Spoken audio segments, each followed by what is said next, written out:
Now,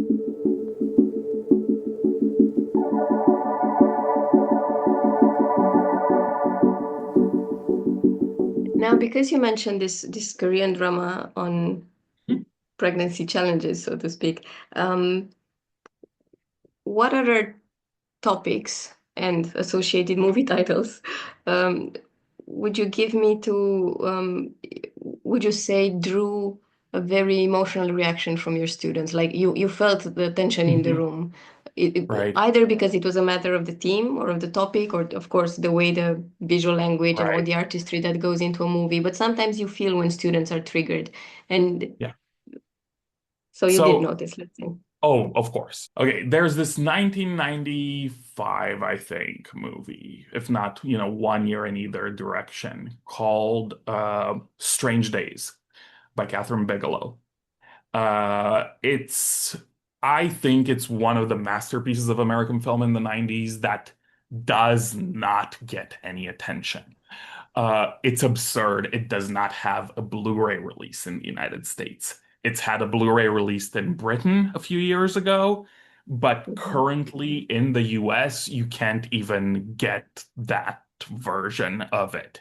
And I think the reason for that is that it's a really, really difficult movie. So I'll describe it here. So basically, the premise is there's this technology that allows you to fully record someone's experience and then, play it back in someone else's brain. So, you're introduced to this, like literally the first sequence of the movie that you're in is a robbery sequence. First person, like you're in the head of the character, there's no cuts, you're going through all of this very hectic stuff.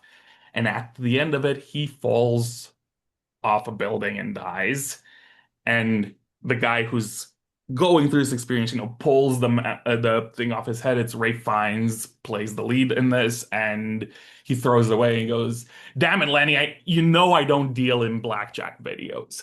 And you learn that, right? Like there's an undercover market here, a black market over these things.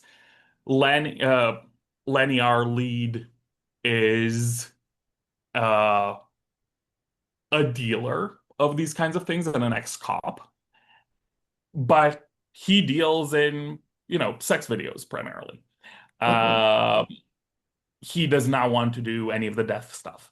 That is too horrifying from his perspective. So this starts you down this pathway where there's a murderer, there's a recording that might take down the LAPD due to a very racist incident that gets recorded inadvertently on one of these things.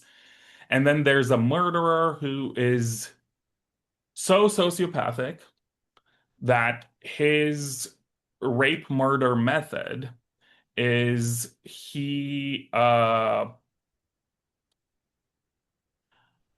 while he is raping and murdering the woman, he essentially has her experience through this machinery the pleasure that he feels at raping and murdering her.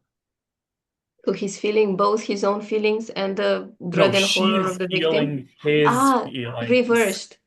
yeah, as she's being killed. Right? So it's a beyond horrifying premise, right? And I think Catherine Bigelow, like she uses it in a way that kind of like grosses you out, puts you on the edge of your seat for like a few minutes, a couple of times during the movie. It's beyond kind of like gross to get through, but I think in terms of what it does for you know, talking about our fascination with images over well-being, talking about how these kinds of patterns of exploitation through image making might develop in the future, imagining this very media driven, feedback driven kind of way into sociopathic psychosis. All of those things feel enormously valuable, as does the movie's kind of I will say the script, to my mind, is a little overwritten because it's written by James Cameron, and James Cameron cannot write stuff holding himself back at all. And it's a movie about race written by James Cameron in 1995, so it has a few moments that are a little just, I wish he had a talented black writer working with him at that moment. But other than that, really, it feels necessary as a movie. And it feels like a movie that explains so much about American cinema, and then it feels so beyond weird that it's not a movie that ever gets discussed when we talk about the big, you know, sci-fi films of the 90s. To me, it's as important as pretty much anything else. Like Yeah, but Terminator 2 or anything like that. Like that is very much on par with this for me.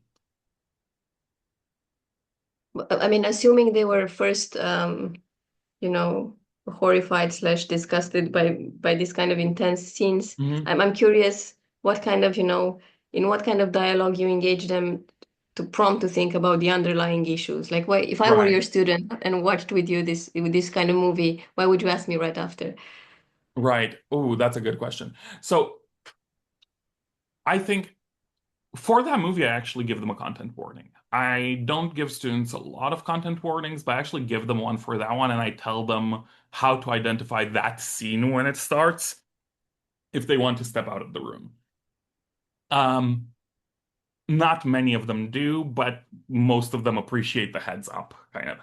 Mhm. Um, I I basically just open up conversation after a movie like that, and students will say a couple of things, and I'll kind of help them along. I do this Socratic thing where we go back and forth and we try to refine ideas as we go through them. One of the first things is how do we think about virtuality? How do we think about mediation in this environment, right? The thing that I think Bigelow does to a great level of success in that movie. I think she's an incredible filmmaker at that point in her career. Uh, she actually identifies kind of the attraction to violence and sex on screen as a major part of why and how film works and what people are attracted to.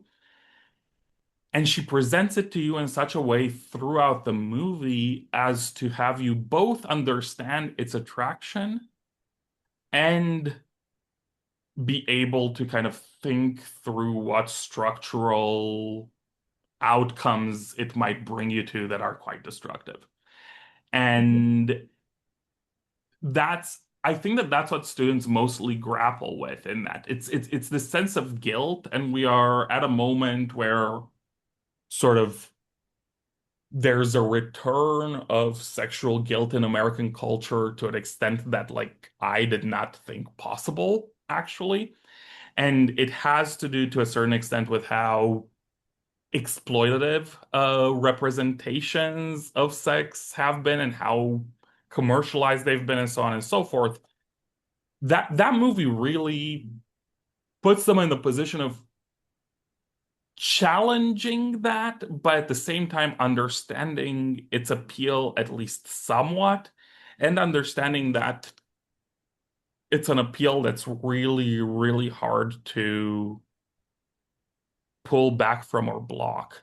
That essentially, like, you have to go through understanding the appeal if you ever are to kind of like integrate social practices that are not destructive around consuming, sex and violence through mediation.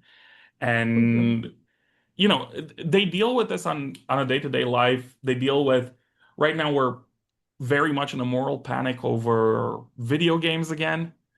Mhm. In the US, there's all these ways in which they encounter the same dynamic, uh, not just in movies, but in social media, in their internet usage, and video games, and their sort of in advertising, in music videos, right? Like all of these things operate with the same cultural dynamics. And I think that's usually where the discussion goes there.